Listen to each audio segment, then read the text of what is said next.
Good morning. Good morning and welcome. Today is January 29th, almost finished with our first month of 2023. And our topic today is celebrating life as source. And by source, we mean the source of all life, God. And so I'd like to begin with an affirmative prayer.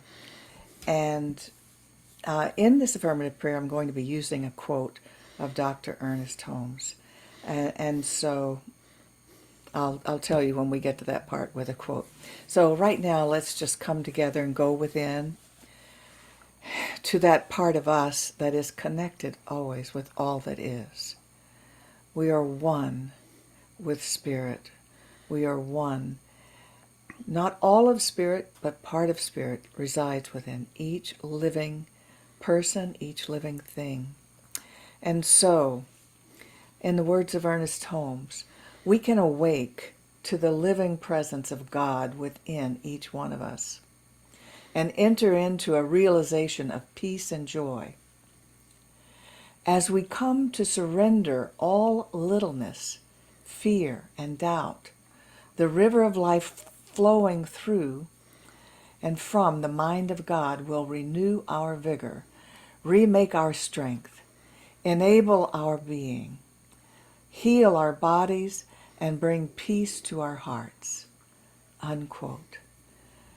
This is the power of this teaching.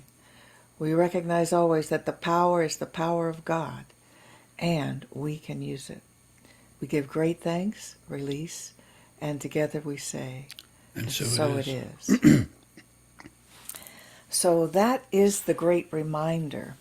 And our topic really today, even though it's celebrating life as source, we also have the intention of focusing on how to use this power for good in our lives and in the lives of others. We've been talking the past few weeks of this month about how this power works, how this thing that we call the law of mind, meaning how the mind of God works in us and through us and all of life. And we focused on the fact that it works by working for us, whatever our consciousness is at that point, and that it responds to us by corresponding. And so that does not mean that, because we have a lot of people in our audience today who are having a virus or of some kind or another. And it doesn't mean every time you get a cold or whatnot, there's something in your consciousness that attracted that cold. But it does mean that generally, Spirit responds to us by corresponding to our consciousness, which is everything that we think, believe, expect, anticipate. And so our job is to examine, what do we really believe? What do we really expect? Where did we get that idea? That's part of the work. We kind of dig deep. Instead of just accepting, well, that's the way I am, that's the way what I believe. We say, no, how did I get that belief? Where did it come from? Was it mine? Was it my parents? Is it true? Is it true? Was it from my experience? And Bob and I have been talking about it this morning before coming here, and we talked about what we got from our parents. And with both of our parents, there was, and as with most parents, I might say, there was because they were just coming out of the Depression. You notice there was a big belief in not enough, and a big fear of not enough money. We always had plenty to eat. They never had to deal with starving children or anything like. We always had a nice house over our head, but they still brought with them this fear that there might not be enough money. And so that you just get it by osmosis. You grow up with that. It's self-evident to you because most people lived that way at that time. And it can be difficult to rid yourself of that expectation. But that's your job if you want to see something better in your life. And so part of how you use it is we're going to teach a form of affirmative prayer. But besides that, it's examining those beliefs because that's what's drawing to you. And see if you can change it. And you change it first of all, by logic, you can logically change your mind about those things. Start using affirmations, which are affirmative statements of truth. By truth, we're talking about the truth of God, not what you've experienced. Just because you've experienced something does not make it the truth. It just is your experience. That was an important lesson for me to learn. Because the people will say, well, of course I believe that. This happened to me. It has nothing to do with the truth. As you were saying, change your mind is often the first step. And I'd like to assert that when you change anything, you change everything. And it may seem like a superficial thing to change, or it may seem like something that isn't going to have that profound an impact. But in fact, the way you think eventually generates the way you are in the world and the way you see the world. And I want to give an example of that. Years ago, many years ago, I took a number of people on a nature walk. And I asked them to just observe nature. And at the end of the walk, we were going to talk about what everyone had seen. And so at the end of the walk, I said, what did you see? And one person said, I saw a few birds. Another person said, I saw a bunch of trees. I mean, they're okay. Another person said, I constantly was aware that there could be copperheads here, so I looked for poisonous snakes. I didn't see any, but that's what I was looking for. And what I wanted to suggest to you today is that the source is like a forest, like an incredible forest. And it's all connected, and everything in this forest is connected. But we tend to see in the forest what we're looking for rather than what's actually there. We look for what we're looking, we don't see what's actually in front of us. And because of that, we often don't see it as source. We see it as separate things disconnected from each other. When we walk into the forest, we are part of the forest. We are part of its nature. We saw a nature series or a program recently that was really interesting, and they talked about the fungus that grow on trees create an entire network underground that the trees use to communicate with each other. Okay, so if the fungus on a tree communicates with an entire forest, and all of the forest is talking to itself and to all the creatures that are on it, why aren't we able to connect with that? We're not able to connect with it because it doesn't occur to us that it is there in relationship to us and that we can have a relationship with it. Most of the medicinal medicine that we use today was generated out of things that grew. You're right. And what you mentioned, they're all connected. What you didn't mention, and you probably meant to, was that bigger trees will often share food resources with the smaller ones. Yeah, I didn't want to talk about that. We always grew up with the idea that, oh, a smaller tree in the shade of a big tree, well, it won't make it because the big tree was taking all the resources. Now we know they actually share the resources with the little ones. But the point of this whole thing is that we're on an incredible nature walk, and we're a part of the walk. We're a part of nature. We're a part of everything that is. We can then use that relationship and enjoy that relationship, or we can feel like we're walking into a place that isn't ours, that we don't belong to. When we recognize we belong to this place called the forest, when we recognize the trees recognize us and they can't wait to give us the shade we need, the nutrition we need, and the resources that we need for us to live an abundant life, when we look at it that way versus, oh, forests, they scare me, there's copperheads, except that the copperheads eat rats and the rats eat it, and it just goes on and on and on. They're all related, they're all connected, they're not dangerous, they're not bad.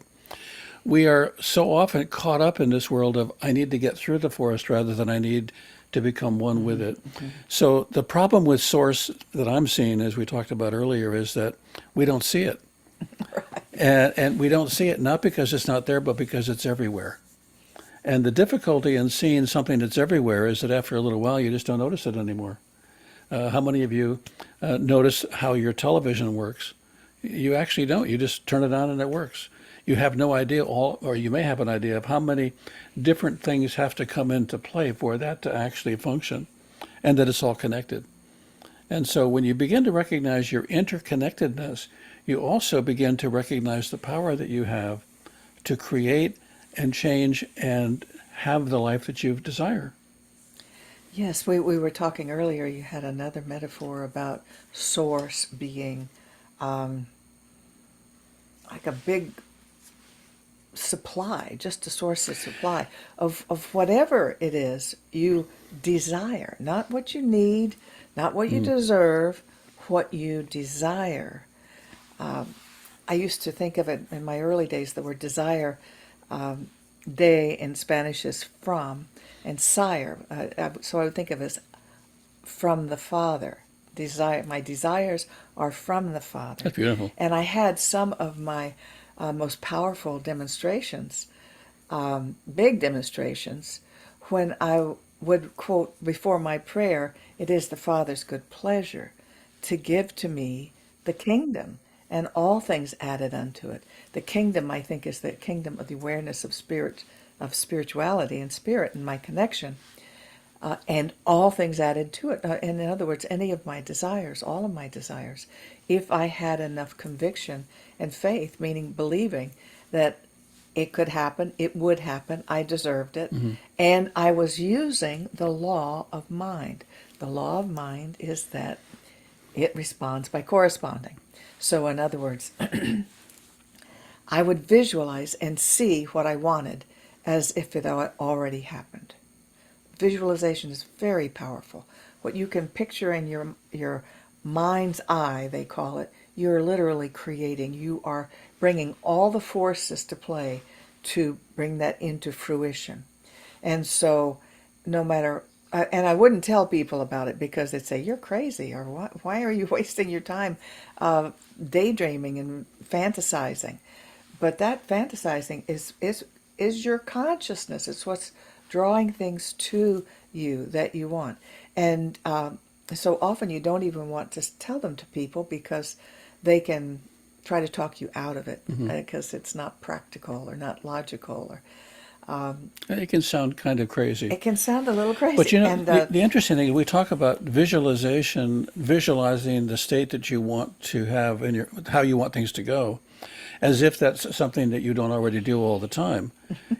So we visualize getting up in the morning. Sometimes it's the time to get up. I need to get up. Okay. We see it in our mind's eye, and we see what we're going to have to do.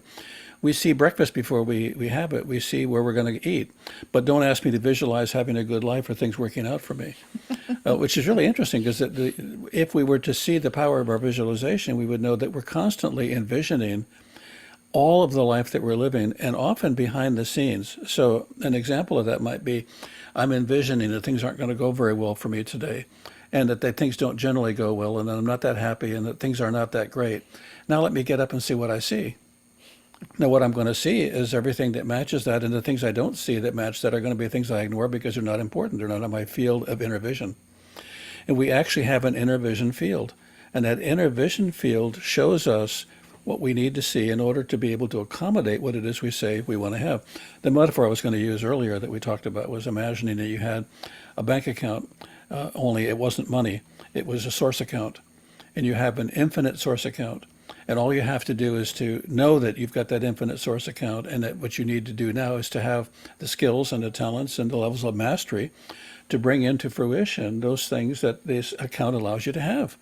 So if for instance, I want money, I have to at least have enough skill to go to the bank or to write a check or to go on the internet and say, I need this money. It's there. It's already mine. I just have to, there's some things I'm going to have to do. And I'm even going to have to do some accounting.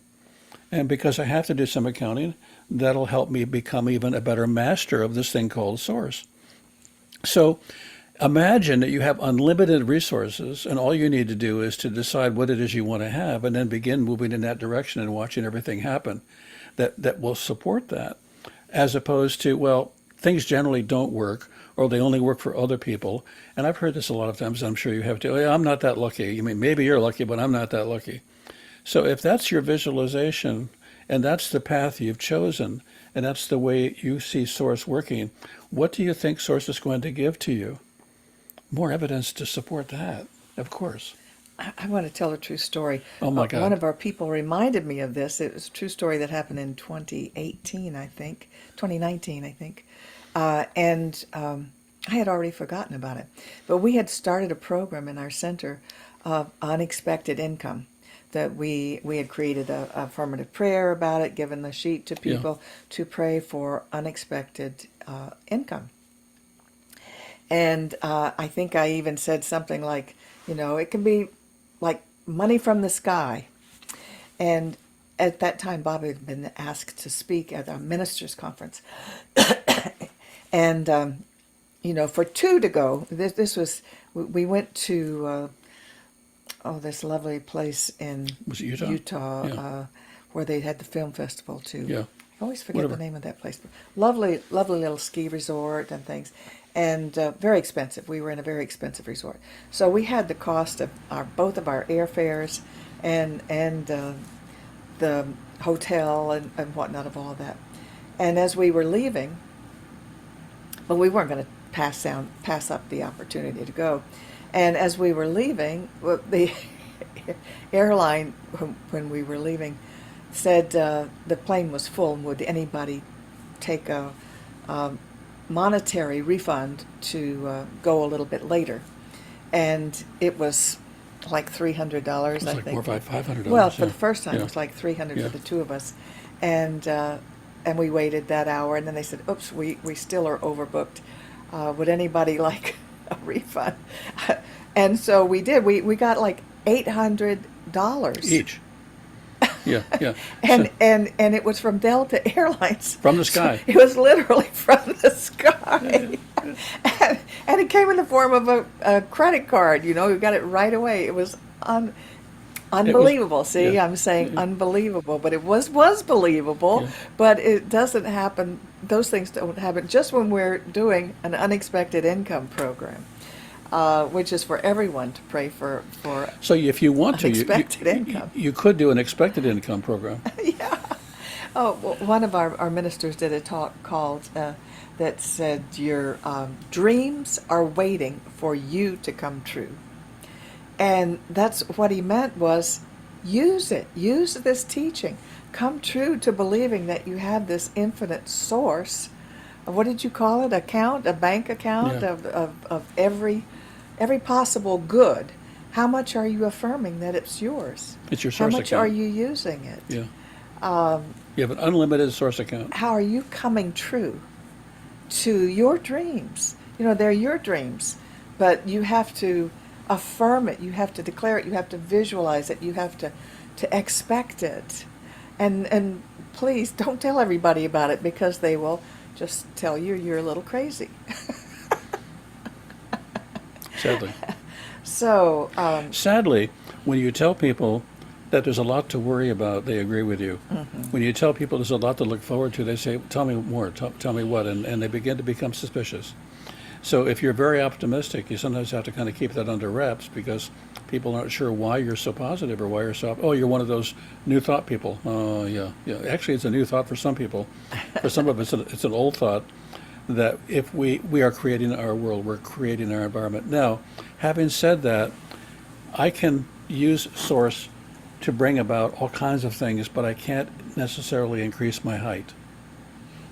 I can't necessarily increase my or change my DNA. I may be able to do some things to improve the way it was here to function, but I did come here with certain things that are fixed in my life, and I came here with other things that are not fixed, and there are some things I can fix. Mm-hmm. We need to know what that is, but what I see happening sometimes is people will say, well, if this isn't the way it's supposed to be, nothing's any good. yeah, and some people give up way too fast. Right. Well, and because, the course of life we're living is going to have consequences, if not now, later. Often when we meet the consequences of the life that we've been living, we then believe that life is not good for us, or that life is not good, or there is no source. So if I were a heavy smoker most of my life and I quit, and then 25 years, 35, 40 years later, I end up with lung cancer, it doesn't mean that lung cancer and God are together trying to get rid of me. It means that there's a consequence for my actions, and it doesn't mean either that I can't be healed. But you see, I create conditions every time I have a thought. And what are the conditions you're creating, and what are the consequences of those? And you're going to have to deal. We call it karma, we call it a lot of things, but the bottom line is that your thinking is creating the world that you're living in, and you've limited it to those things, and you can expand it. So I just want to briefly go over what an affirmation is. Yeah. An affirmation is a statement in the present tense. And I am is the most powerful one, possibly because we believe, as the Bible said, that was the name for God, I am. And so when we say I am, It's in the present tense. It's not someday in the future, if I'm good enough, if I behave well enough, if I beg enough. It's I am. Um, so you could say, I am prosperous. I am successful. I am lovable. I am, whatever it is you want to. I am successful. I am is very powerful. Um, and so whatever it is, it's an affirmation, usually starting with I, because you can pray for other people, but you can't affirm for them. They have to do any affirmation themselves. And our form of prayer, our form of positive prayer, has specific steps, and I'll go over them. But it generally is starting with acknowledging that the power is God's power. So one way we kind of do an abbreviation of it is God is, I am. In other words, I am one with it. Part of God is in me, and so the power of this prayer coming from me, in me, is the power of God. And then you affirm what it is you want to see or have happen. Uh, I am healthy. Every cell in my body knows exactly what to do to create perfect health, perfect being, perfect life. Ernest Holmes used to say things. I have perfect um, digestion, assimilation, elimination. You could be specific about specific parts of the body, and the present tense as if they already are, and then you give thanks for it as if it's already happened, and release, let it go. In other words, we don't try to be thinking about it all the time and affirming it all the time. We do it, we release it to the universe, we say, and allow it to unfold, because there are many instantaneous healings, but the body of affairs often takes longer. Like success. Success may come over 10 or 20 years. You don't know how long, but you're unfolding. It's unfolding as you continue to visualize and expect it. And so the body of affairs takes longer than the body. The body is actually the fastest healing modality, because it's not going to be here all that long. well, it Yeah.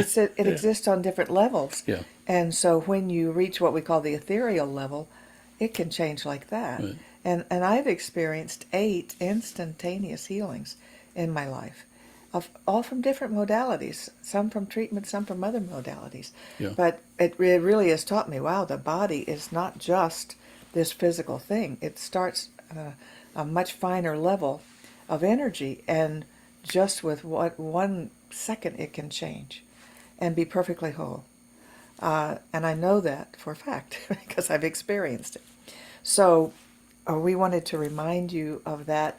We want to remind you to celebrate your life as source. You are the source of your life. And if you don't like it, change it. Okay. So, shall we close with a closing I think so. prayer? Okay. Do you want to start? God is good. God is everywhere. The presence that I call God is the consciousness that is everywhere present in me and in all cells, in every living cell. And that the aliveness that I'm experiencing right here and right now is the aliveness of the universe speaking through me and through each of us, looking for every opportunity to express itself in the most positive and powerful way possible. We know that this power is all powerful, and we know that all is possible in our lives. So, expecting nothing but good and wholeness and wellness, we release this treatment to the mind of God, knowing it is done. And together we say, And so it is. so it is. So we're going to share the screen, and we're going to talk about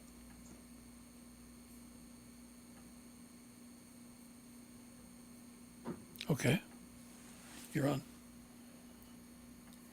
So, as part of this concept of it is done unto us as we believe, when we believe we have enough to spare and to share, we get more.